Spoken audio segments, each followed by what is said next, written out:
Om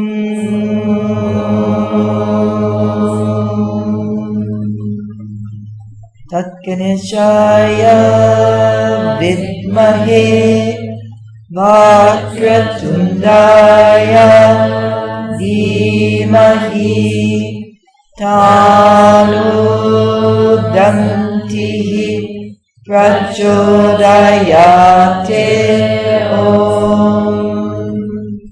Om Tat Paramparaya Vidmahe Jnanalingeshwaraya Dhimahi Tano Guru Prachodayate Om Yoga Maharishi Dr. Swami Geetananda Giri Guru Maharaj Ki Jai. Tonight and tomorrow night, I wanted to discuss very briefly the topic of Shakti, Kundalini, chakras, energy,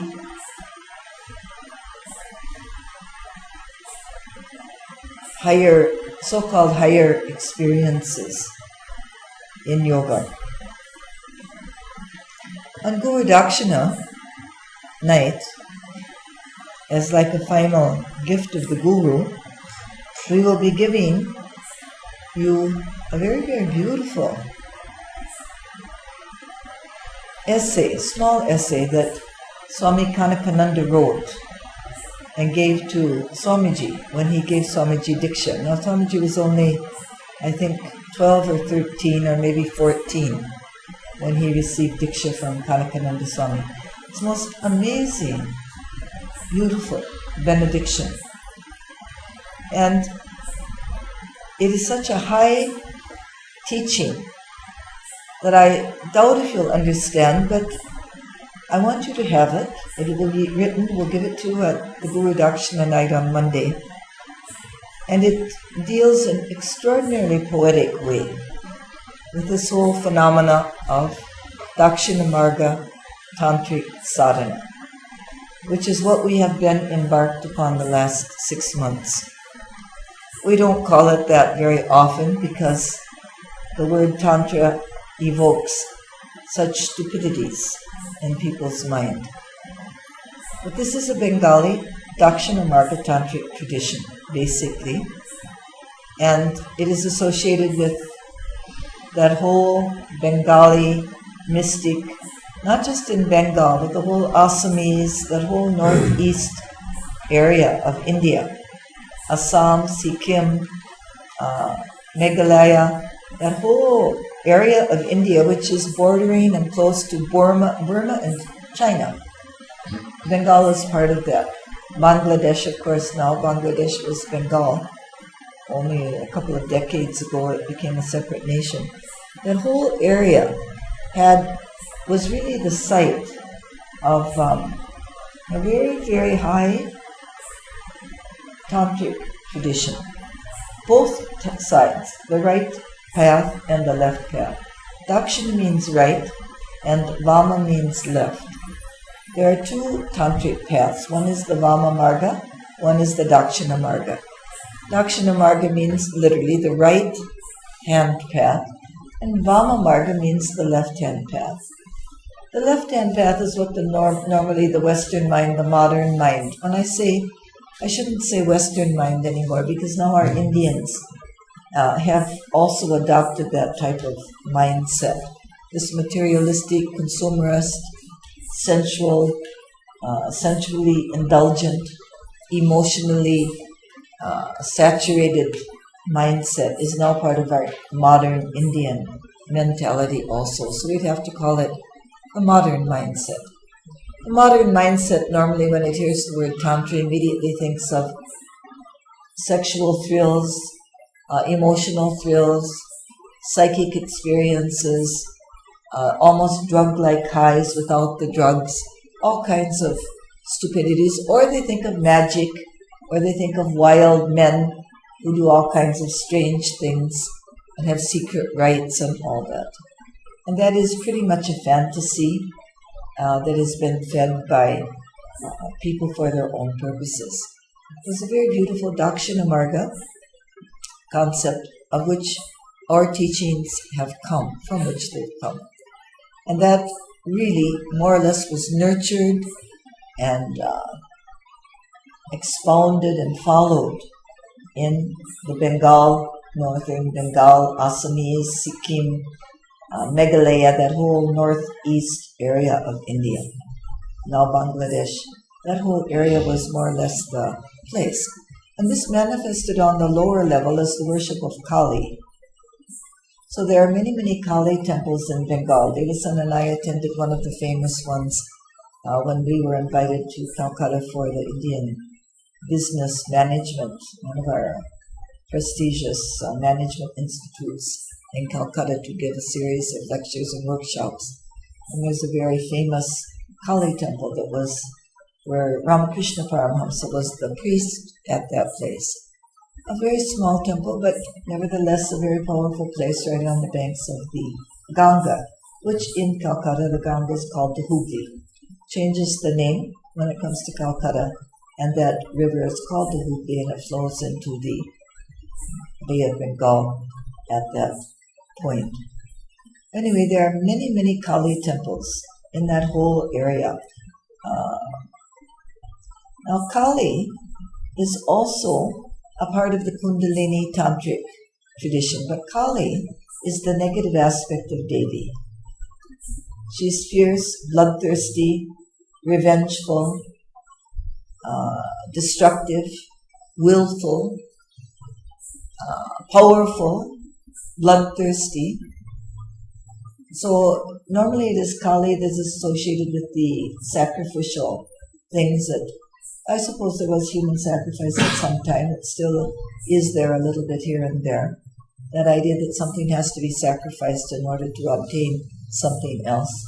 But there's still quite a bit, I think, of animal sacrifice in those Kali temples, especially in the villages. Even here in Tamil Nadu, we still have chickens that are sacrificed, and sometimes even buffaloes and bigger animals in the temples.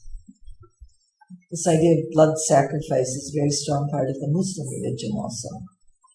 And somehow that is part of the primitive idea that some blood has to be shed along the way to achieve certain purposes. But Kali is the negative aspect of the feminine energy, whereas Durga is the positive aspect. And Kundalini is a positive aspect of the feminine energy. Kundalini, she who resides in the khanda, at the base of the spine. And all the tantric techniques, all the tantric knowledge, and even the practices you've been taught, which are tantric practices basically, are designed to eventually rouse that Kundalini. Now, this is not some esoteric, strange, weird idea at all. The Kundalini is a very, very natural, powerful energy. And it is an energy that is available to the human race. There is such a thing as spontaneous Kundalini arousal. And any time, and I will go on the record saying this, that one encounters genius, or people of high spiritual realization, people of genius, I'm talking about real genius, people of very, very great artistic, creative expression and energy. Anytime we encounter greatness, and I'm talking about real greatness, I'm talking about pure greatness, a purified greatness, not somebody who's just made a big name for themselves like Madonna, or some of these pop stars, or some of the sports stars. I'm not talking about some of the great ballet dancers or people like that. I'm not, or even some of the great dramatists or people of theater artists. I'm not, or cinema stars. I'm not talking about that type of greatness. I'm talking about a true greatness of spirit.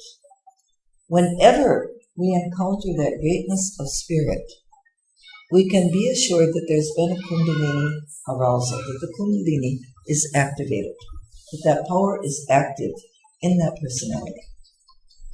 Now, this Kundalini can be roused in many ways. She can be roused by extremely pure living, perfect yama-niyama. She can be roused by perfect Kriya Yoga, tapasya, swadhyaya, ishvara pranadana. She can be aroused by pure bhakti. I'm talking about very pure bhakti. And some of the great Nayanmars of the South India come to mind here, and some of the great Alvars also. That is, our Vaishnavite and our Shaivite saints like Nandanar, or Periyarwal, or Ando, Kanapan. Some of these, or Karikal Amayar, these are some of the great saints in which Kundalini power was totally full-blown. But it was full-blown through bhakti. Just total and amazing capacity for devotion. Mirabai in North India, some of our great bhakti saints, Kabir, we have so many of them. Tulsidas, who wrote the Hindi Ramayana, or Valmiki, or any of our great rishis, any of the great saints, any of the great spiritual masters, all have definitely experienced this full-blown Kundalini arousal. Kundalini is simply a word that has crept into Tantric lore particularly. We don't find it much in Vedanta. Patanjali never mentions it. So actually in the basic lore, it is more of a Tantric Hatha Yoga idea. Or you find the Kundalini is mentioned in esoteric religious rituals also, but she's not called Kundalini usually. She'll be any of the forms of Devi. And any of the powerful forms of Devi will be associated with Kundalini, that Kundalini power. Because that power is considered to be a feminine power. But it is a power that can be negative also. And the negative aspect of that power is Kali. So it becomes destructive. The positive aspect of that feminine energy is Durga, which is constructive. So the arousal of Kundalini is fraught with danger, literally, in a way. Because if one is not purified, if one is not strong, if one is not clear-minded, if we don't have a good grip on ourselves, if we don't know ourselves, that type of a Kundalini experience can produce madness. One can go crazy, literally, a lunatic. One can become very sick. One can even commit suicide. We have many, many modern saints like Krishnamurti, J. Krishnamurti, who was really very highly enlightened man, but he had to suffer so much. And definitely he must have had these Kundalini experiences, but not having any guide and not knowing what was happening, he had to undergo very terrific physical suffering, including terrible headaches and sleeplessness. The modern equivalent of this also, Gopi Krishna, the famous Kashmiri Pandit from the Pandit clan. He wasn't really a Pandit, but he was a Kashmiri Brahmin from the Pandit clan, who popularized Kundalini in Western terms. He was very famous about the 1950s, 60s, 70s, 80s. He lived up in Dehradun. Has anyone heard of Gopi Krishna? Raise your hand if you have. Gopi Krishna. None of you have heard of him? Huh? Yeah. You've heard of him, Louise? Who? Anybody else? Helen, have you heard of him? I don't think so. Huh? I don't think so. Anybody else? Maya, you must have heard of him. Yeah. But you see, you just see this is quite interesting how people, he was almost a fad at one time. And he had these Kundalini experiences almost spontaneously because he didn't really have a guru. And he had to go through terrible suffering for years.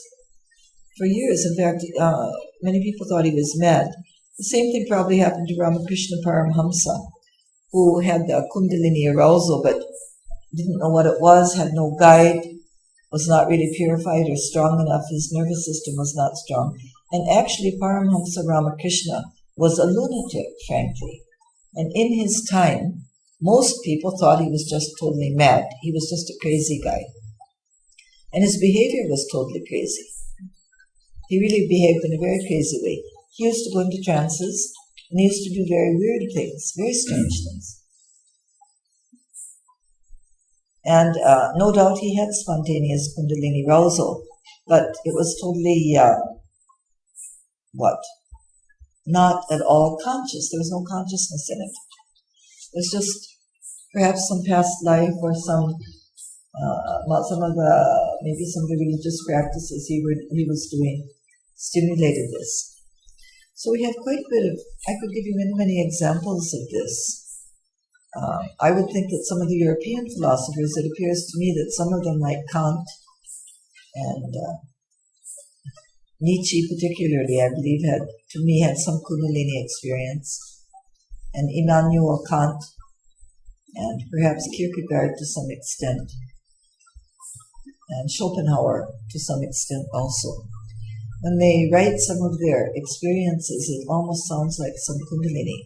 And some of the romantic poets, like Wordsworth and Keats, some of them, of course, were taking drugs. Some of the drug experiences border on Kundalini arousal. And it is possible that there is some Kundalini activation through drugs. It is very highly possible. So what we're talking about when we talk about Kundalini, when we're talking about Tantra, we are talking about a universal power. It is like, Kundalini is just like a condensed, just a tightly condensed unit of universal energy. You can say it's a very, very highly condensed form of Shakti, or a very, very intense form of prana, if you want. Just like the atom. It's like an atom. You know, one atom, when that atom is broken, an atomic bomb, the energy of an atomic bomb can destroy Hiroshima, can destroy a country, a whole country, and wipe out billions of people. And that's just the energy contained in one atom. There's so much energy in a single atom that when it's broken open and that energy is released, there's an incredible force. Now, you can compare the Kundalini to some extent like that it's like an atom that can be, there's an immense amount of energy there. But that atom or that energy has to be tapped in a very, very systematic and a very, very clear-minded way. And that energy, as I've just said, can be tapped also simply by living a yoga life. So all this idea that somebody touches you on the head with a peacock feather and you get Kundalini experience, or somebody, gives you a kick on your butt and you get Kundalini experience, or somebody comes and gives you Shaktipat and they put their finger right on your forehead and all of a sudden they press a little bit and all of a sudden you get this Kundalini arousal. To me, it's a bunch of BS, and I won't say the word because the mic is on. But you know what I'm talking about. It's just, this is going to be imagination, fantasy, projection, mass hysteria, emotionalism. But it's not going to be Kundalini arousal. I just refuse to believe that can happen. It's not that easy. And it's not advisable either. They can say, no, the guru knows who's ready, who's not. The guru just has to give a little, press a button and it's all going to happen. Well, I just, from my experience, I don't think so. So living a total yoga life will stimulate a slow release of this Kundalini energy into the whole life, into the body, into the mind, into the emotions. So one becomes an incredibly powerful, strong, energy-filled, healthy, balanced, stable, loving, skillful, affectionate human being.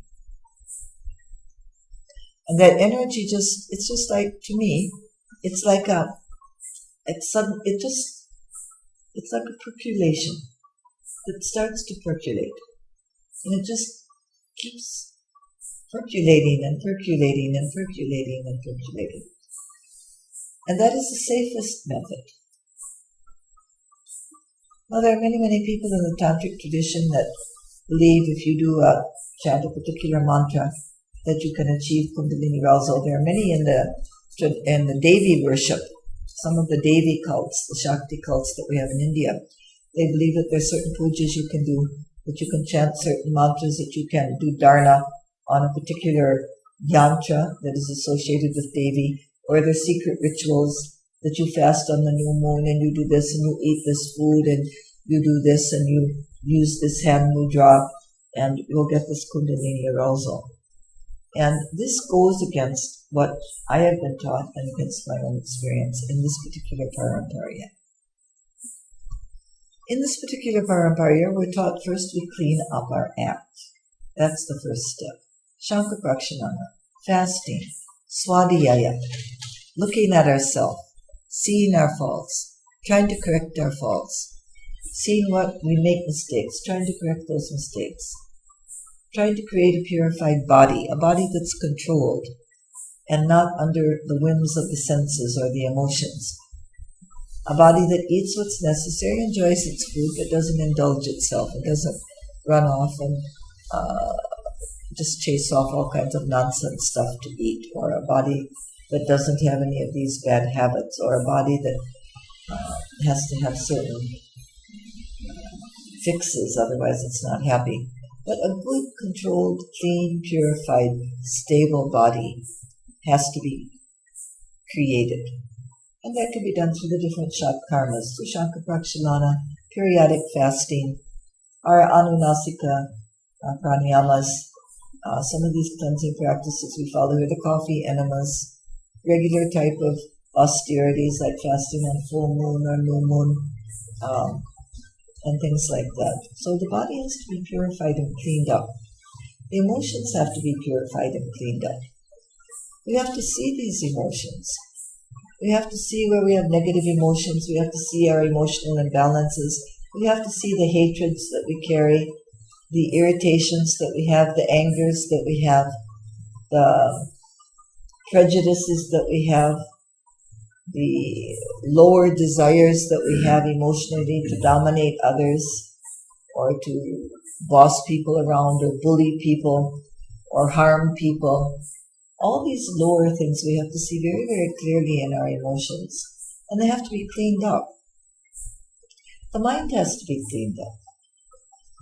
The mind has to be cleaned out of negative thoughts and resentments and jealousies and envies and stupid desires, false desires, foolish desires, fantasies, wish fulfillments, wishful thinkings, negative thinkings, negative thoughts, past memories that we've been carrying for years, and they're so old they stink.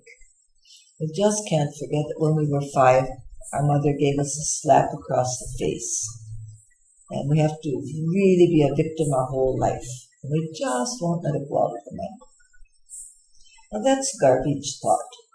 That's a lot of garbage stuff in the mind. We can't forget that we failed in 5th standard. And we'll never forget it, and we'll always remember how perfectly useless we are. These are garbage thoughts. So we have to clean up our minds.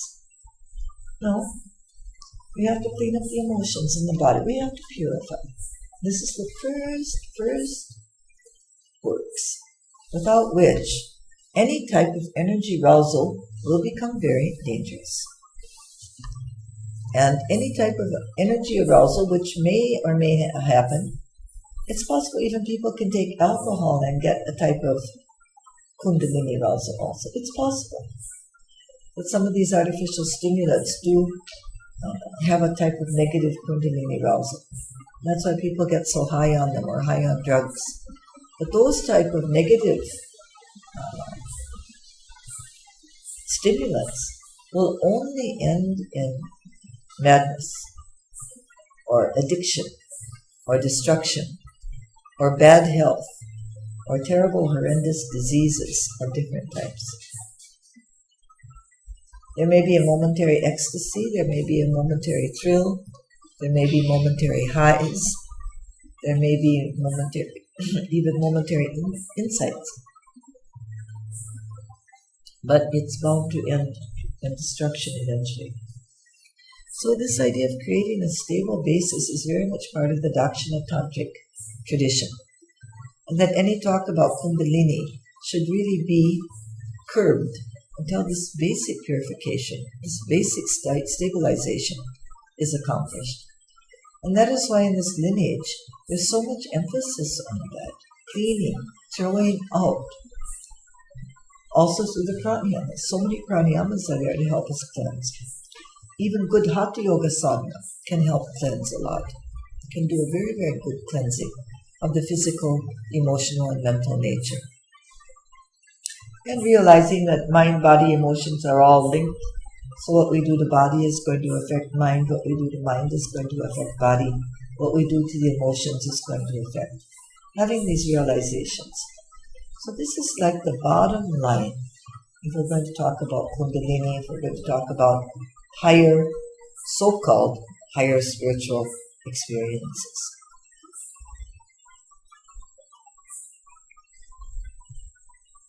Now once we've got ourselves stabilized, actually according to the Bengali Tantra, according to Swamiji's guru, Yogachitta Vritti Naroda is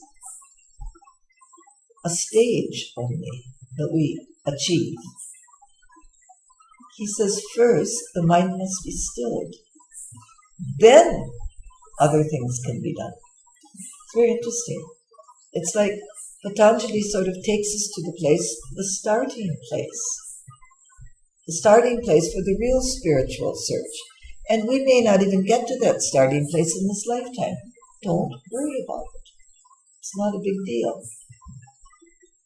It's not a big deal. We just keep working, that's all. And if we don't get to that Yogachitta Vritti Naroda in this lifetime, then definitely whatever we've done in this time is going to carry over into the next life. This is the one thing you can take with you when you die.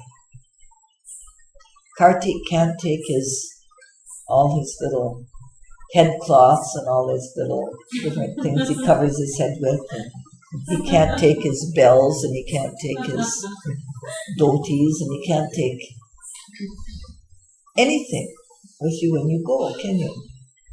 But you can take all your sadhana.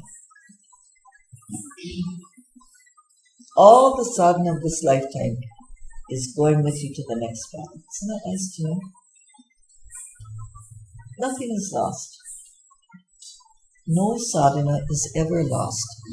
We may not achieve the higher states. Never mind. It's not lost. It's ours. That's the one thing. But I also have to warn you that all the mistakes you make and all the stupidities that you have and all the negativities, they also go. They also go with you.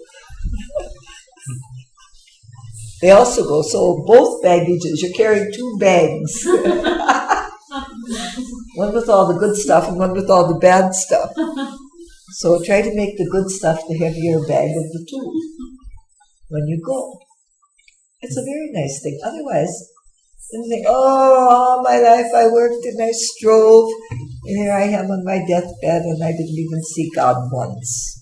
And then you die a dejected person, which would be very, very unfortunate. Arjuna asked this question of Krishna in the Bhagavad Gita. He said, Krishna, what happens to someone? Because Krishna is really quite blunt. And Krishna says, look, Arjuna, don't get discouraged. He said, of the millions of billions of beings that exist in the universe, scarcely a couple of lakhs will even try to understand me, meaning cosmic consciousness. Only a couple of lakhs, only a couple 100,000 will even try to understand the meaning of life or try to understand the higher life. Out of the billions and billions of creatures. He says, out of those couple of lads, only a few thousands will come to any degree of spiritual accomplishment. This is a very, very small number. And he says, only of those, only a handful will realize my true nature. So, our job is really a toughie. It's a toughie. Then Arjuna gets discouraged. And Arjuna says, Krishna, what happens to that man who strives his whole life to try to achieve higher states, who tries to achieve union with you, meaning who is trying to achieve cosmic consciousness or these higher levels of understanding? What happens to such a man who strives and fails in this lifetime? And Krishna says, nothing is ever lost. No spiritual endeavor, no spiritual effort is ever wasted, Arjuna. That man will be born in his next incarnation into a family of yogis. He will be born into a situation which will be very conducive for his spiritual evolution. He will be born into a high level from which he can rise higher, into the higher realms much more easily. So very, very nice. One way to put it is, Swamiji used to put it like this: into the wombs of yoginis, yogis are born. It's very nice, and this is what we tell our girls also. Become a true yogini, and then yogis will be born to you. People of yogic disposition, you will have children who are yogis. If you live a bogic life, don't expect a yogi to be born to you. You get little devils. And you see a lot of these little devils in the supermarkets. Well, ours are a little bit devilish in the supermarket also, but you see a lot of these little devils running around. So even in the practical sense, if you want to have children, well, get busy with your sadhana and you'll attract very, very nice high souls into your life. It'll be much more fun to be a mother or a father. So our work, when we're talking about these Kundalini powers, this Dakshina Marga Tantric, Tantra literally means energy control, cosmic energy control, cosmic energy management. I prefer the word management. The management of cosmic energy in a very, very systematic, practical manner. It's a technology. It's a technology of energy management, Tantra. There is a technology there. There are techniques. It's not just Vedanta, which is more or less mental. Vedanta is mental. It has a nice role and it fulfills some needs, some of these Vedantic ideas. They're very, very beautiful thoughts. They're very, very inspiring ideas. And to some extent they help. But Tantra has the technology. You want to purify? Do this. You want to cleanse? Do this. You want to stabilize? Do this. Here are pranayamas. Here are asanas. Here are mudras. Here are kriyas. Here's your technology. Here are your techniques. Here are your tools to accomplish these purposes. So Tantra implies a technology, implies techniques. But these techniques, on their own, cannot do anything, or they can be used incorrectly. It's like a hammer. You can use a hammer to kill another person, can't you? You can take a hammer and hit somebody on the head and kill them. Or you can take a hammer and you can hit a nail into a board. Or you can be like Ananda and just have a hammer and go around and hitting everything with that hammer. Here's your hammer, you're going around and you're hitting people and you're hitting chairs and you're hitting the floor and you're just running around hitting everything with that hammer. Or you can have a nail and you just take the nail and you hammer it into the board, and it doesn't mean much. You just hammered the nail into the board, that's all. Or you could be like Shrikant, who knows how to use a hammer and who can create beautiful cabinets and beautiful furniture with that hammer. So the technology is there, but how are we going to use it? So the use has to be there also, the proper use has to be there, the skill has to be there. But there is this technology. So Tantra implies a technology. Hatha Yoga has come from Tantra. Swamiji often told us this, which I didn't understand so much when he used to tell us, but he said, no, Hatha Yoga is the outcome of Tantric ideas. And all the Hatha Yoga scriptures, and later when I started to study a little bit, the Hatha Yoga Pradipika, Granda Samhita, Shiva Samhita, these different Hatha Yoga scriptures, I realized why Swamiji said that, because these are coming out of the idea of Tantra. They're coming out of the idea of energy management, energy control, energy stimulation, energy intensification, energy realization, energy direction. It's all based on this idea of tapping this unlimited universal energy through our particular form. When that universal energy pours itself in us, we call it Kundalini. But Kundalini does not belong to you or me. It's not my Kundalini arousal. My Kundalini arousal is better than your Kundalini arousal. This is like saying, my breath is better than your breath. I mean, the breath belongs to everybody, doesn't it? So Kundalini is a universal phenomenon which can be accessed by the individual. But it is something that should be accessed only when that individual is purified, stabilized, cleansed, and has achieved at least to a very high degree, Yoga Chitta Vritti Nirodha. Our endeavor first must be to achieve that state of stilling the whirlpools of the mind.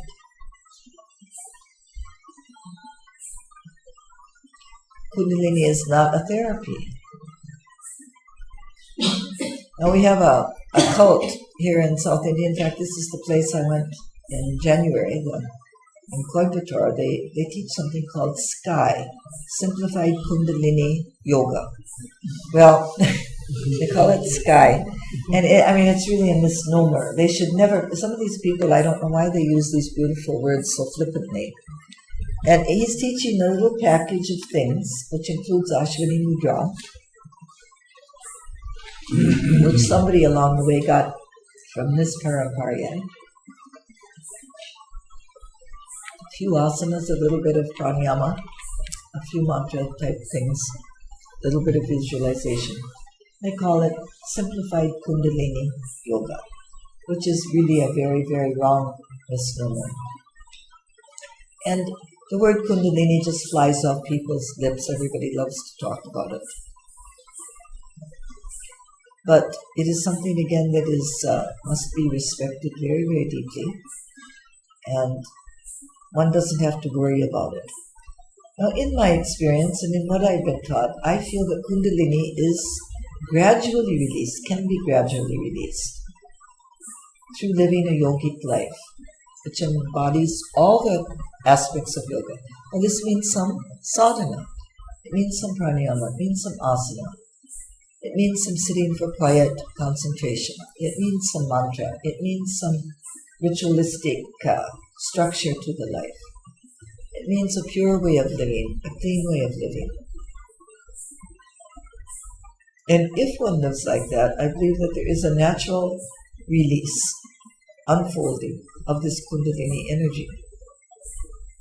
Now it's possible there is, and we see so many records of it, Gopi Krishna, when he records his experience, talks about the rising force from the base of the spine, moving up through the spine and going into the head and the explosions and the cosmic lights and the ecstasies and so forth.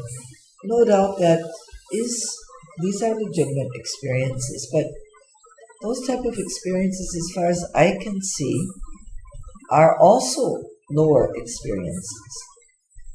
They're not so high.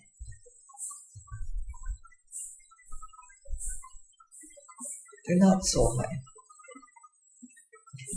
And they can be the product of a very creative imagination also.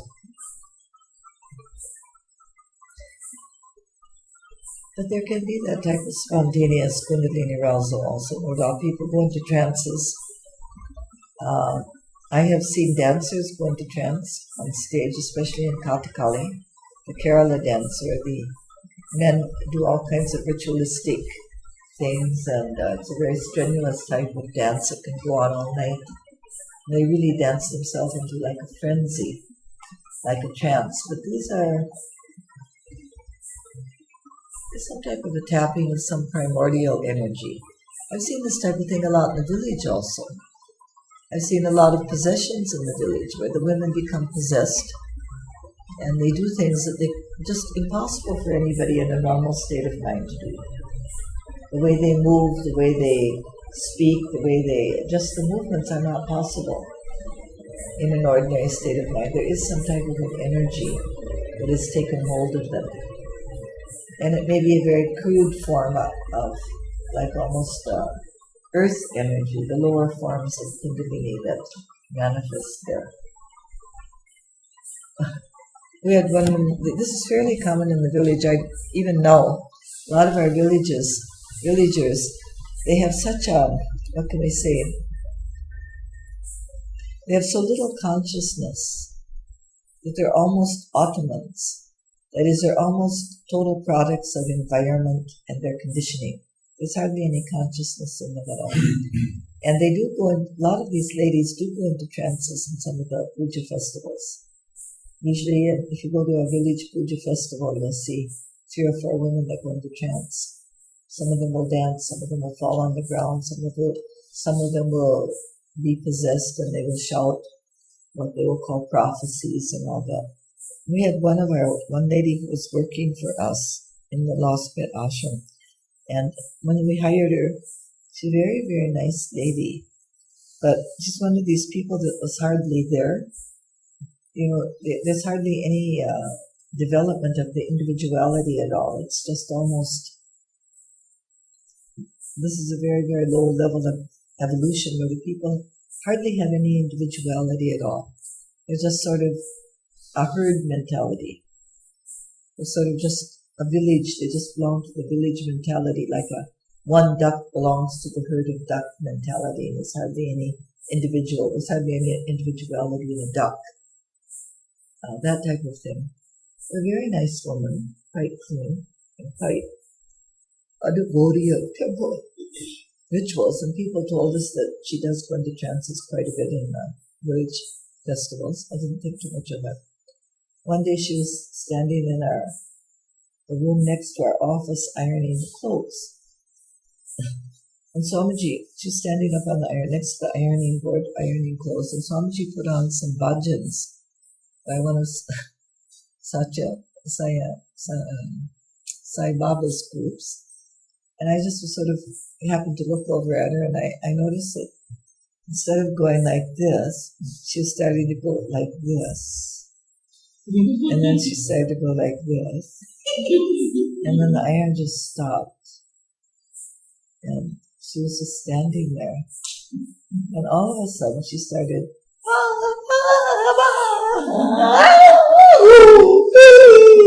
I mean, really a wild trance dance. It was just astounding to see her.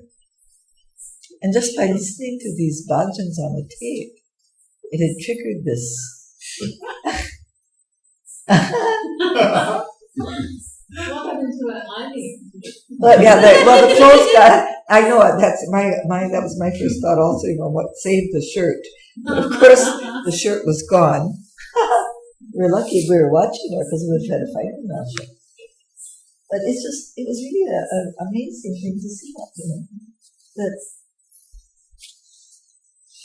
see, these are they're little type of Kundalini, they're little touches of the Kundalini. And sometimes when you see somebody who really gets high, you see little kids, like sometimes little Devi and Ananda, when they get into these incredibly high moods, it's just like, there's Kundalini Shakti running, just really moving around. There's a very nice teacher in the Swami Rama tradition, who's also part of this Indian Yoga Association, Swami Veda Bharati. And I've been in contact with him for many years. In fact, this was the first time I met him this time in Delhi. A very interesting man, very, very beautiful writing. He has an ashram in Dehradun.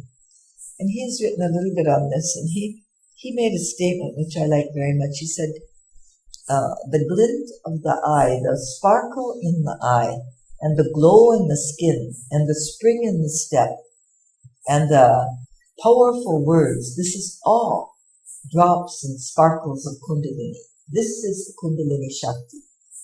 When you feel these things, you see someone whose eyes really sparkle, and you see someone who's really got a terrific smile on their face, and you see somebody, and you see these little kids sometimes, they're just running around on their tiptoes. I mean, they're so high that they're on their toes, and they're hardly touching the ground. They just get into such high moods. Now, this is a type of Kundalini energy. It was a very nice statement he made, because it sort of brought this whole thing down into the realm of daily experience. And I think whenever we touch high thought, or we touch very high feelings, or high insights, that we do touch that this is Kundalini Shakti. It is a Kundalini Shakti that allows us that experience. I have not had the experience really I've had some things, but I would not say that I've had this very powerful experience that some people talk about this. Do you know what a Roman candle is in fireworks? It's a stick like this. When you shake it, you light it and shake it, and then it goes boom, and a big colored blob comes out, and then you go to shake it again, and another boom, and all sparkles come flowing out up into the air. This is a little bit like, I suppose, a Kundalini experience in a way, and perhaps this is why people like fireworks so much, because these fireworks are like externalized Kundalini experiences. And the lights that are associated with inner light and inner experiences and inner sound are those incandescent lights, those fluorescent type lights that you see in a fireworks display. This is probably why people are attracted to fireworks, because there's something in them that says, yes, that's what I want, but they don't realize it. So some of these things, sometimes when I see some of the fireworks and see these chocolates going round and round, and it's like those sparklers, or these Roman candles, or these rockets, in a way those do resemble very full-blown Kundalini experience. But you have to internalize that.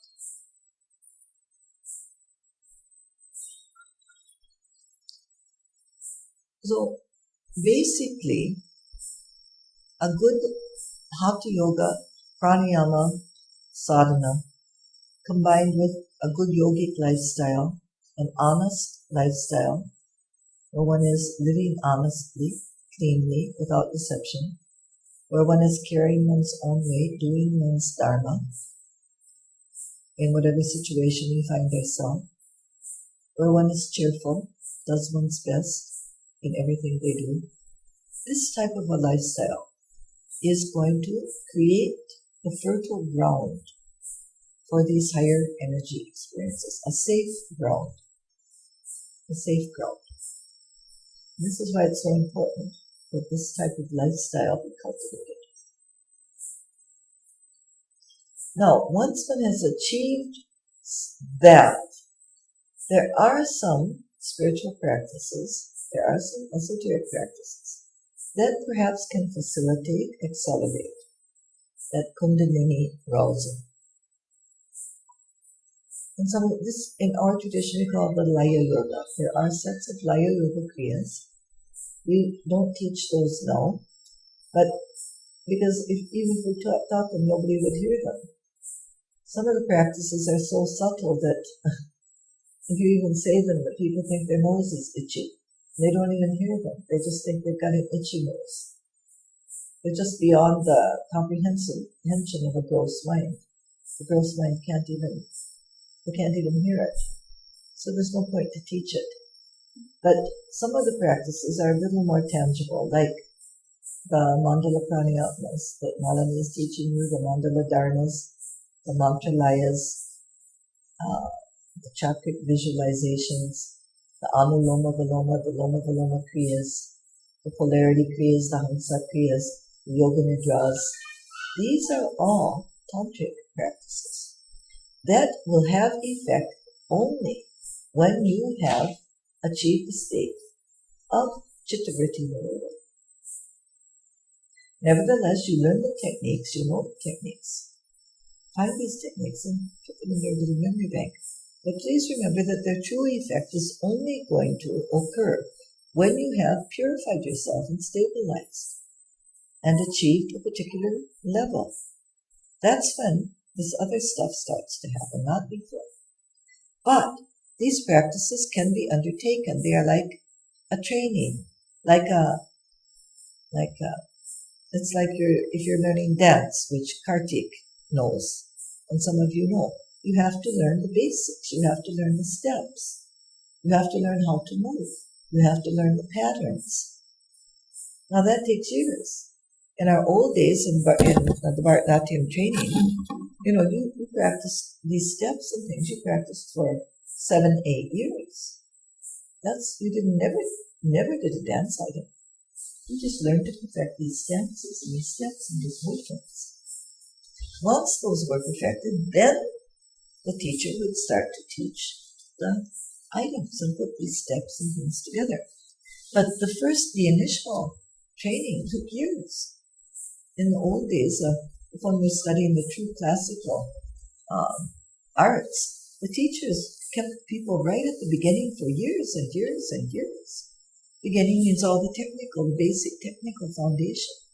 Only then, when they felt the student had achieved some kind of a level, did they start to give an item where they put all the techniques together so that some type of higher expression can occur, because the technique is there so that the expression can be a pure expression and not distorted by the mistakes of the person who is practicing these things. Nowadays that idea is totally gone.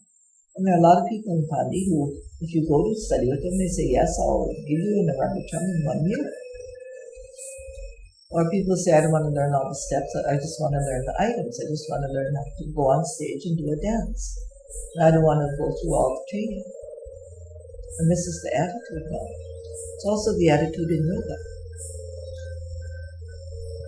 But in the true classical tradition of Tantra, Hatha Yoga, Raj Yoga, that basic training has to be very, very thorough. Otherwise, when the energy comes through that vehicle, the energy is going to be distorted. If the instrument is not perfect, then the melody cannot come through perfectly. The melody will be distorted. The song will be distorted. So the instrument has to be perfect.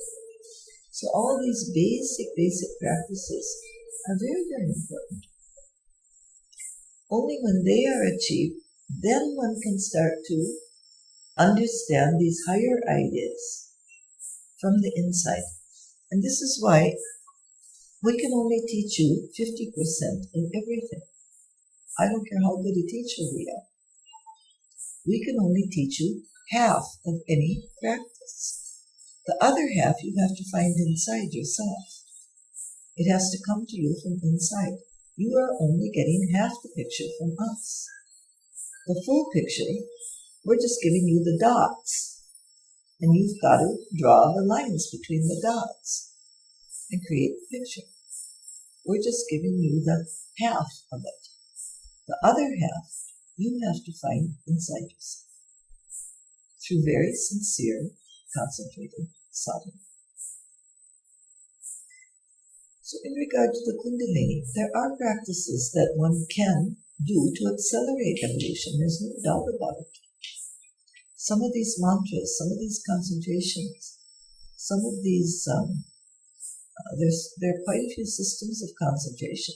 Kartik was telling me about his experience with a sect called Sahaj Yoga, which is quite popular in India and abroad, where there's a particular type of approach to these concentration methods.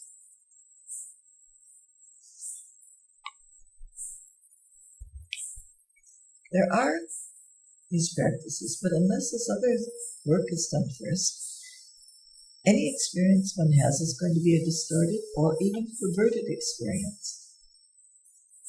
The mind really has to be perfected as an instrument. It's quite interesting that one of the famous scientists of the age, I don't know if he's still alive, David Bowen, he became almost a Hindu mystic. I've read some of his works and some of his lectures, and it's quite astounding the things he was saying. He was a physicist, a quantum physicist. And the things he was saying could have been coming out of the mouth of yogis. And apparently he very often used to remark in his lectures that we need a new instrument of thought.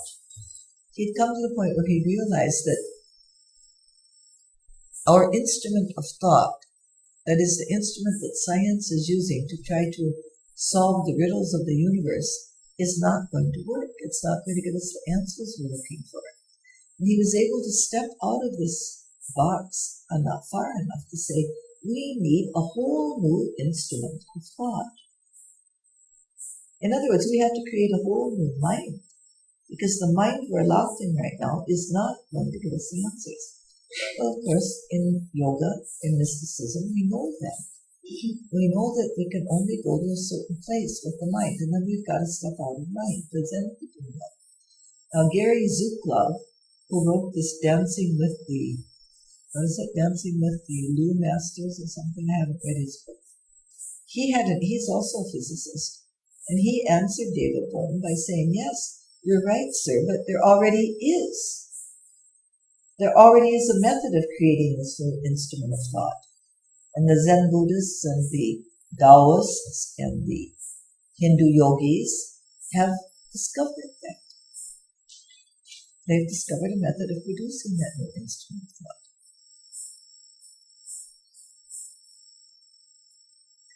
So Kundalini. Kundalini is a subtle energy experience, and in Tantra, in yoga, in Hinduism, it's called Kundalini.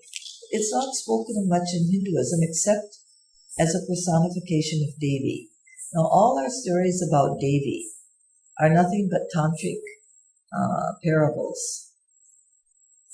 We have many, many stories about Devi, how she conquers the enemies and how she destroys the enemies, and how she comes to the rescue of devotees. And there's even one very big story about Shiva Parvati having a dance contest, and Parvati becomes Kali and knocks Shiva down and sits on his chest.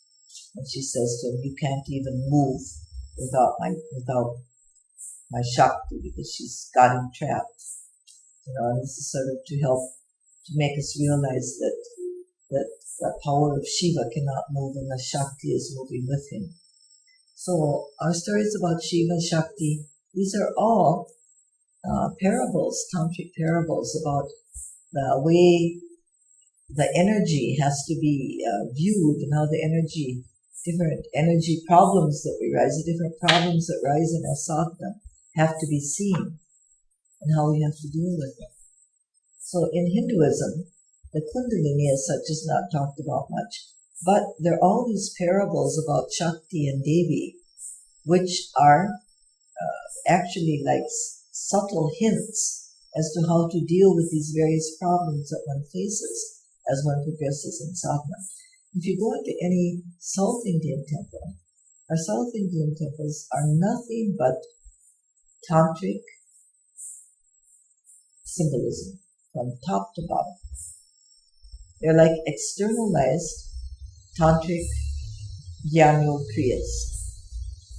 It's like doing a Gyan Yoga Kriya, but externally. And this is why the pujas to me are so fascinating. Especially like in the Kamisami Madam and the puja, we do very, very simple pujas there. Very simple, just basic. But even these, I've learned so much from doing these pujas. Just about esoteric energy ideas and the way different energies flow and how different actions produce different subtle energies from the different abhishekams that are done and the different mantras that are chanted and the different ideas that are contemplated as these rituals are done. And the great symbology of the lingam is nothing but Kundalini. A lingam is nothing but roused Kundalini, that's all. It's just the activated Kundalini, that's all. That is the lingam, it's the activated Kundalini. And this idea of going round and round the lingam, this is just, this is the way the energy goes. It goes round and round. First, the energy has to go round, and it goes in a spiral, which a spiral is also a pyramid. A pyramid is also a triangle. And it goes from a big wide base, and then it becomes smaller and smaller and smaller and smaller until you come to the top.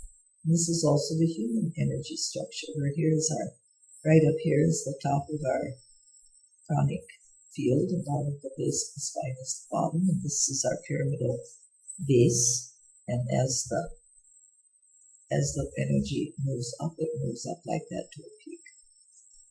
And one gets these ideas also by observing the symbols and the art in the Hindu temples. If you go to some of the temples, you'll see all the chakras, the paintings depicting the chakras are on the ceiling and of the temple. And if you go around the temple and do what they call the parikrama, you go around and do the pradakshina around the deity. And if you look up, it's just like you're moving through like a mantra dharana, mandala dharana. It's just like a mandala dharana experience where you just look up and you just start going through all the chakras, and the brain is getting filled with all these mandalas just by going around the shrine in this clockwise position. I've been in temples. I like to go to the temples in early morning before anybody else comes in. I've had several early morning experiences where they come with, I don't know what they do nowadays, but in the old days they used to come with the tabal and the nadaswaram and all the percussion instruments. And they used to go round the prakrama, do the production around the deity, playing this incredible procession, this incredible music. And if you went behind them, it was really just like Kundalini arousal, just like Kundalini rising, and just like going round and round, and that energy is just starting to rise. It's being stimulated by everything in the atmosphere. And there's so much of this symbolism and the ritualism of the South India is very much a tantric ritualism, which is externalized. Now, in the yogic tantric tradition, all this ritualism is the same, but it's internalized. But all these rituals are literally performed internally in the form of various types of mental exercises, which we can call Jnana Kriyas or Raja Kriyas if we can. But we do these things mentally instead of outwardly. But the genius of all this is that when people do these external rituals, it's like it's a preparation. If people understand what they're doing, it's like the mind is getting prepared and softened and sensitized to these energies and to these concepts through the senses, through the externalized experience. One is sensitized to the internal experience, so that you recognize the internal experience when it occurs, because you've already experienced the same thing through the external experience. It's something really marvelous. It's just really ingenious. And now again, in much of the ritualistic worship, and again Kartik and I were talking about this today, much of ritualistic worship has become distorted and perverted, just like much of the art has become distorted and perverted. The Carnatic music at one time was very much a tantric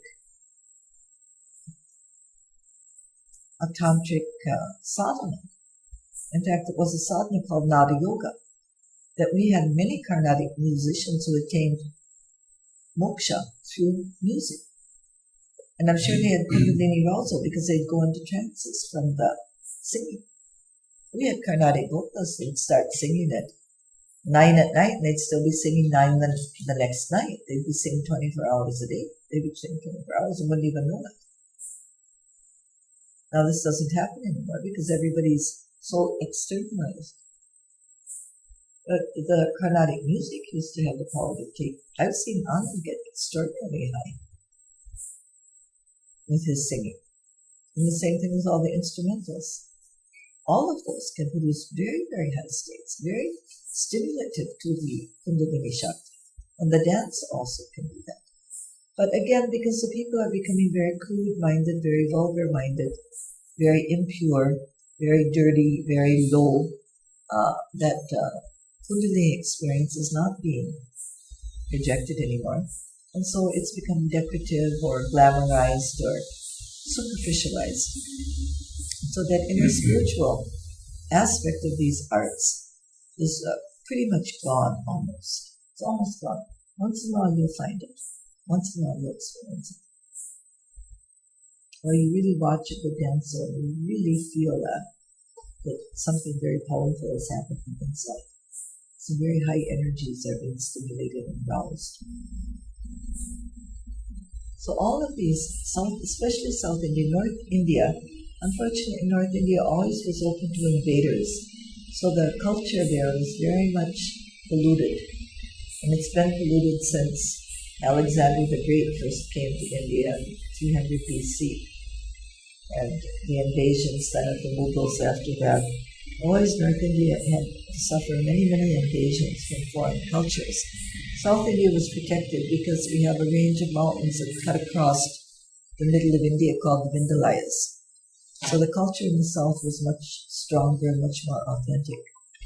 But now that is getting very much polluted. This was all tantric art. All Kundalini arousal stuff. All things that were capable of really creating this incredible energy arousal. So there are many, many ways to rouse the Kundalini. One can do even ritualistically. I believe that at one time pujas also, good pujaris and good priests used to experience this, and I don't think many do anymore. And you can't tell me a priest is experiencing Kundalini arousal when you hear a ringtone that goes da da da da da da da da da da da da da da da da da in the middle of the homa. And he pulls it out and he says, "Yes, dear, what is it?" "Okay, I'll bring home a bottle of ghee, don't worry." Click back. Om Namah Bhagavate Kling Bling Bloom. Now there's nothing there. But some of the mantras that are chanted in the homas are pure tantric bija mantras. But if the pujari doesn't know it, doesn't know what he's doing, and if he's a very low-minded person, well, nothing's going to happen much. The interesting thing, though, that even with some of these guys who are obviously quite low-minded, the rituals are so powerful that there still is quite a bit of energy generated. So the rituals can also bring about different types of pujas. There are people who do nothing but pujas, tantric pujas, and they meditate on yantras and they use the different bija mantras and they use different materials. Well, see, in the old days also people used to use the pure materials. Nowadays you can't get pure materials. The vibhuti used to have to be prepared in a certain way from cow dung that was burned with certain herbs and so forth and prepared on a certain phase of the moon. And there had to be a certain purity of material. Nowadays, most of the vibhuti we get is just chalk powder, or it's some kind of an adulterated material. It has no power. The material has no power. And this is a funny phenomenon now in modern times that our material world is losing its power. I mean, like, you go and you see this beautiful apple and you bite into it and it tastes like cardboard. It's not an apple, is it? It just looks like an apple. It's not even an apple, it's like Bhavana. Some of you know Bhavana from last year, beautiful Algerian French girl. Wrote me a letter and said, she just gets so angry living in Vienna because she said, why has everybody got the wrong priorities? We should be, the wrong values are here. And she said, I'm so tired of eating sick watermelon in the middle of winter. It was really quite, she called it sick watermelon. Well, of course, any watermelon you're eating in the middle of winter is going to be sick, isn't it? That's not the natural time for it. It's not a watermelon anymore. It might look like it, but it's not. So our food is not even food anymore. Our air is not really even air anymore. Our water is not water anymore. Even the elements don't have the power. They don't have the essence is not there anymore. So in the old days when people were doing the pujas, they were using these pure materials which had their power and had their significance. So the rituals had a power. And that power could also bring about Kundalini arousal, together with mantras and the discipline. So there are many, many ways in which the Kundalini can be roused. It can be roused through intense love. Really pure love, even for another human. If we could ever intensely love another human, well, we would love God. We would naturally, there could be a Kundalini arousal. Intensity is the key to Kundalini arousal. Anything that is intense, but a stable intensity, and not an imbalanced intensity. Many mad people, crazy people. I've been around several crazy people, real lunatics. I'm not talking about you guys. You're all crazy also. I'm crazy. You'll probably go home and say, wow, that was the craziest time, and I lived with the craziest people, and everybody was crazy in that ashram except me. And your mother will say, I've got news for you, kid. You were probably the craziest of them all. But I'm talking about real lunatics. I've been around a few in my life, had to live closely in a particular situation, and man, these people generate energy. Wow, they are just, you talk to them 5 minutes and they've got you sucked right into their thing, and you start to believe everything they're saying because they're just power-packed. And Swamiji, who was head of a lunatic asylum in England for some time, told me one time, or told the group, I guess, not one time, he used to say it once, he used to say that half, if not more, of the mental cases in that asylum were people who had Kundalini arousal. But they were so impure that energy just manifested as this wild type of madness, but they had that amazing energy. If you've ever been around somebody who's really crazy, sometimes they have incredible power. It's just incredible. And in some ways it's quite interesting to be around them because they're actually saying things that are very true. But they are so obviously out of it. At the same time, what they're saying is just right, really there, but they're out of it. So one has to have a stable, purified intensity to be able to tolerate this energy. That's why the slow approach is the best. Day by day, working day by day, slowly, carefully, and not trying to force it with these exaggerated and extreme type of practices, which a lot of people go in for. There is a lot of that. But once one has achieved that stability, that chitta-vritti nirodha, then there are practices that will help one climb very consciously closer to the goal, perhaps faster and more efficiently. Now that's the technology of Tantra. That's when the technology takes on another level. Now our Oli Mudras fit into this whole scheme because they are actually tantric techniques designed to help facilitate the rise of Kundalini. But they're very difficult to do properly. This is because nature puts her own safeguards there. The Bandhatrayam is always associated particularly with Kundalini arousal. Ujjayi, Surya Vedana are very much associated with Kundalini arousal. The Oli Mudras, some of these That is their ultimate purpose, is to facilitate this arousal of Kundalini. And if you do them religiously, you are going to start to feel a very, very beautiful power come. But if you are doing your sadhana properly, that power will be under your conscious control. Now, I have seen a lot of people, not a lot, we haven't had that many students, but we have had some students who have taken up these Oli Mudras very seriously as a sadhana. And I'm going to give you one example now. I was told also, before I start that one, I was told by some people who knew Swamiji when he was in Canada, including John Mumford, had stories like this. Some of the stories that he told about Swamiji in Canada, I would not recognize the same person I know as being told about in those stories.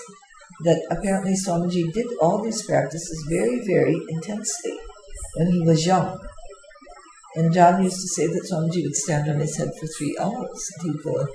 He'd go there, and Swamiji would be standing on his head, and John would be puttering around in the house and looking at this book and that book, and Swamiji would still be standing on his head, and finally he'd leave, because Swamiji wasn't going to come down.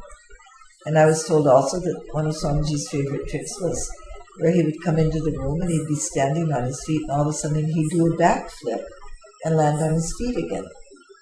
I never saw him do that. But I was told stories like this about Swamiji. But I never saw Swamiji practice any of these techniques. Well, I met Swamiji when he was 55. I never asked him about it because, it wasn't my place. But he used to sit quietly for long periods of time. He used to lie quietly for long periods of time. I never saw him practice any pranayamas.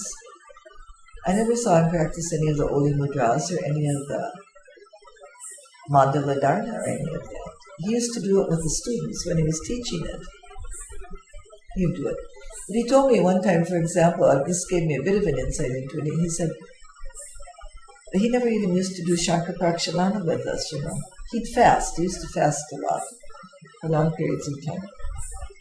But he never did Shankar-Prakshalana with us. And he said, all I have to do is think about Shankar-Prakshalana, and I get a total clean-out.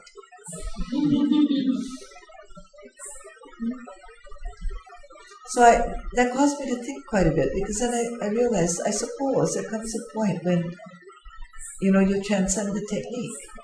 It's like a really great dancer, having spent decades practicing the adao and practicing all the movements. When they are 40 or 50, they don't have to practice the adao 10 hours a day anymore, because that technique is now their second nature. So some of these techniques become second nature, and then you no longer have to practice it. They take you to a place, and you're at that place, and you don't need them anymore. But until you get to that place, you need them.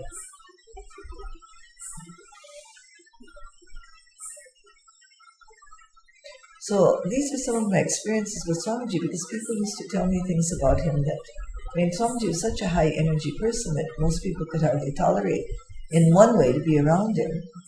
But in another way, everybody was just drawn to him like moths. This was a little bit distressing when we were first married, because after satsang, I'd come into our room and there'd be about 15 girls sitting on our bed. And I'd say, what are you doing there? They said, we're just here to be with Swamiji. It wasn't a sexual thing at all. It's just, people used to just collect around him like flies around a honey jar. That he had that power. That was just that incredible magnetism was there, and that incredible Shakti. Charisma is a type of Kundalini. People who have this really terrific charisma, where they have the power to attract others. There's a lot of Kundalini and charisma. There's quite a bit of Kundalini Shakti and charisma and that charismatic power. Now back to our student, I'm only going to give you one example, but we have had a few. We haven't had too many students who've really taken up some of these so-called higher practices religiously. But I remember especially this case, because this person's very dear to me, and I'll tell you his name because you may or may never meet him. but he is one of the seniors in our tradition, Rajudev. And Nalini, of course, knows him. Did you meet Rajudev ever? I don't think so. She can't. Murali met him. Anybody who came to the Millennium Meet in the year 2000 met Rajudev. Now, when I met Rajudev and I joined Swamiji at the same time, Rajudev came to Aurobindo Ashram the same time I came, and I knew Rajudev. He's an American from the Midwest, from Wisconsin. And I knew him also before I met Swamiji, and we all used to hang around together. There were about 20 of us living in the park guest house at the same time. And we were all hanging around together for about 3 months before Swamiji came to town. So Rajudev and I were quite good friends. But I would describe Rajudev as what you would call, the girls will know this, the men might not know it. He was not dangerous. I think most of the girls know what I mean by that. The men may not know, so I have to tell you. A man who's not dangerous is somebody that you just don't take him seriously as a man. He's just somebody who's a lot of fun to be around, and you enjoy him, and you can have a lot of fun with him. But, there's just it doesn't even enter the picture, any type of sexuality or anything. They're just nice people. And Rajudev was really so much fun, and he was very playful and all that, but he was a totally non-dangerous personality. He was very skinny, and his hair he was starting to lose his hair, and he couldn't have been more, he's about my age, so he's about 25 or 26, and he was intelligent, but, he just really, that other thing wasn't there with. So we all used to hang around together, and then some of us got attracted to Swamiji in that group, Rajudev, myself, and 2 or 3 others. So when Swamiji came to Aurobindo Ashram and decided to start offering his yoga courses in Pondicherry, a few of us joined Swamiji's course. Rajudev joined the same time I did, and then over the next course of the next 5 years, Rajudev more or less lived with us in the ashram. He used to go home sometimes, make some money, come back. But he was with us in Pondicherry, he was with us in Lospet, he was with us in Kamli Swami Madam, and he came again here for the Millennium Meet. This is where Nalini met him. Now, especially when we were in the Lospet ashram, he even built a little kutir there and stayed there. And I know very well during that time, he was with us about a year. He traveled with us also when we traveled throughout India. That he started to practice the Oli Mudras very, very seriously. And another person who came almost the same time was one of the leading teachers of Swamiji now, Arunanath, who's become a very famous guru in his own right in South America and in Europe. He also is very similar to Rajudev, but he was a ballet dancer. And he also was a little bit like Rajudev. Both of these young men started to practice the Oli Mudras very seriously. And I used to hear Rajudev at 4 o'clock in the morning going through the bastrikas and all the songs associated with the Oli Mudras, because his room was right below ours. And I know for a fact that at least for 1 year he was practicing these practices almost every day. And it was really quite remarkable to see the change in him. His hair started, you people don't believe me, but it's true, his hair started to grow, his chest started to fill out, and he started to develop really a very, very masculine power. A very masculine power. And he started to develop a charisma. And he actually started to become sexy, which is quite remarkable. This is sort of the byproduct, sort of the side benefit of these. And he continued this practice very seriously. I don't know if he still does it. Now Anand was with him when Anand went to the USA, and they had a very great time together. He lives in San Francisco. And Rajudev became very charismatic, and he used to have women fall all over him. In fact, it became a bit of a problem because, he had an awfully lot of girlfriends for a long time. And but it was very interesting to see how these Oli Mudras affected that energy. Now, please remember that this higher energy is a sexual energy also at the body level. It is associated with sexuality. But this Kundalini, that's why this misunderstanding has come about. It's not something separate from it. But it is an energy that when it exists in polarity, it produces a very beautiful masculinity or a very beautiful femininity. When it is in polarity, that is when the two aspects of our nature are in a beautiful, balanced flow.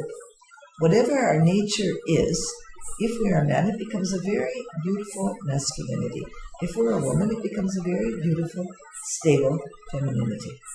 When this Kundalini power is very well balanced in us and stimulated. And it doesn't need expression though.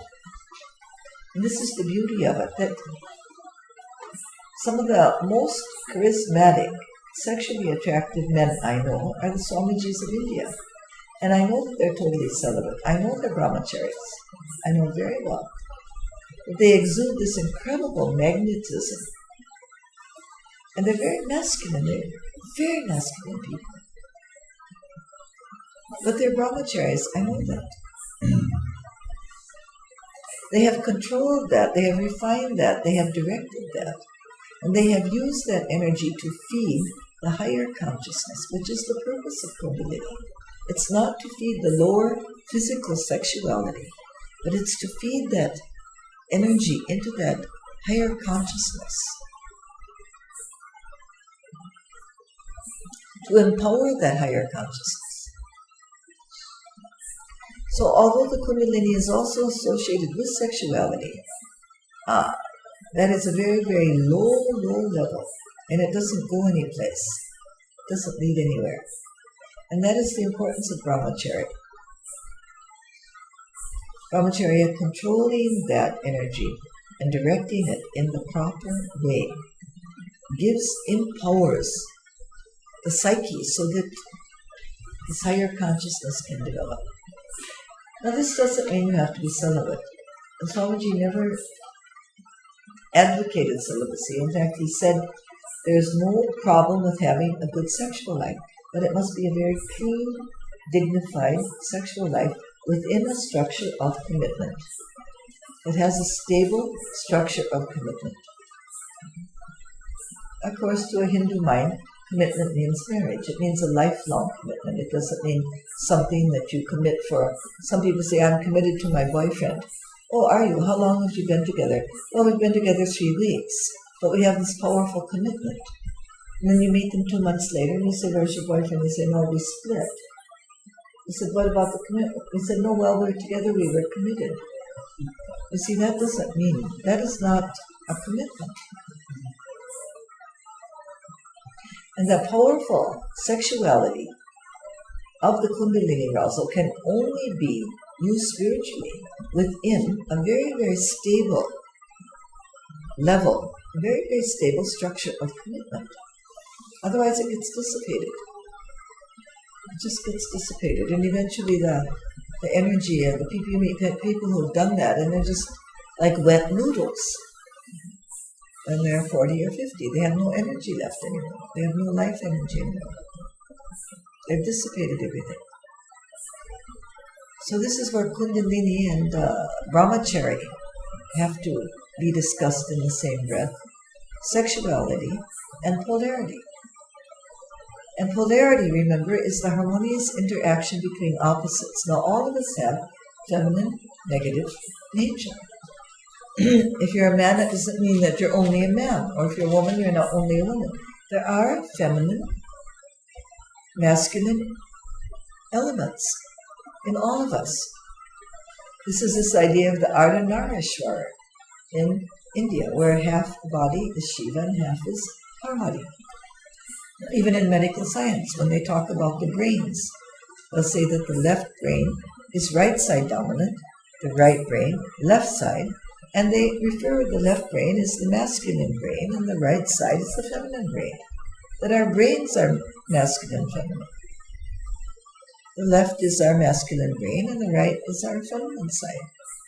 The left side is the rational, executive, efficient, logical type. And the right side is the inspirational, creative, artistic. And we have, all of us have right, left, brains.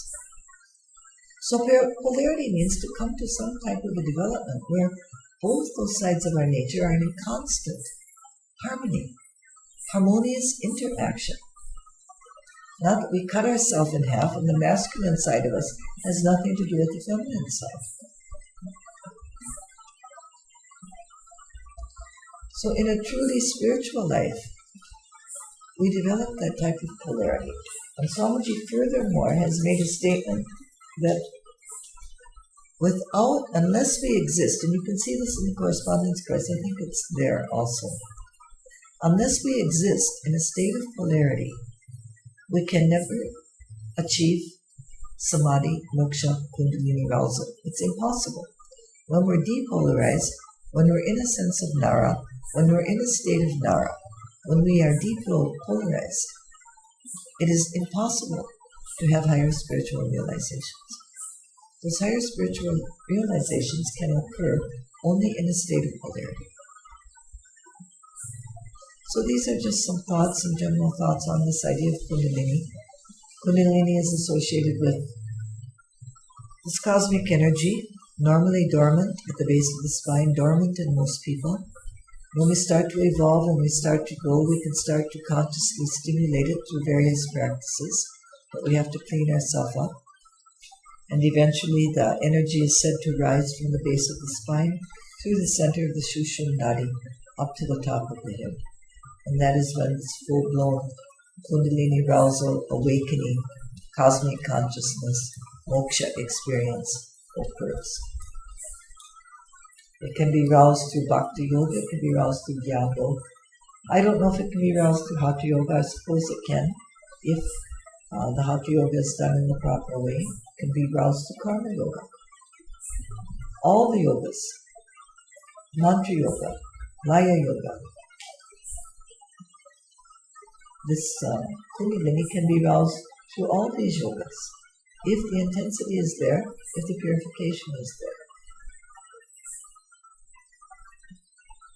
So these are a few thoughts on Kundalini, and a few thoughts on Dakshina Marga Tantra, so that you have an idea, and a few thoughts on Tantra also. And these practices we are learning are Tantric practices. All of the practices of this tradition are Tantric technology. The basic, they're divided into three sections: the lower, the middle, and the higher. The lower is the purification, the stabilization. The middle is the meditative and higher mind. And the highest is the Shakti arousal. We have to go from the lowest to the high, that 3 levels. Okay, hope that's not too much for you. Let's sit 30 minutes and it will be done.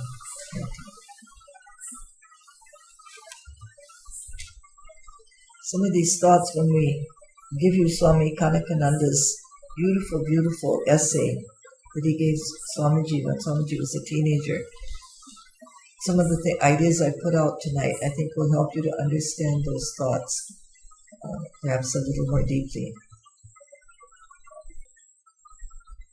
Om.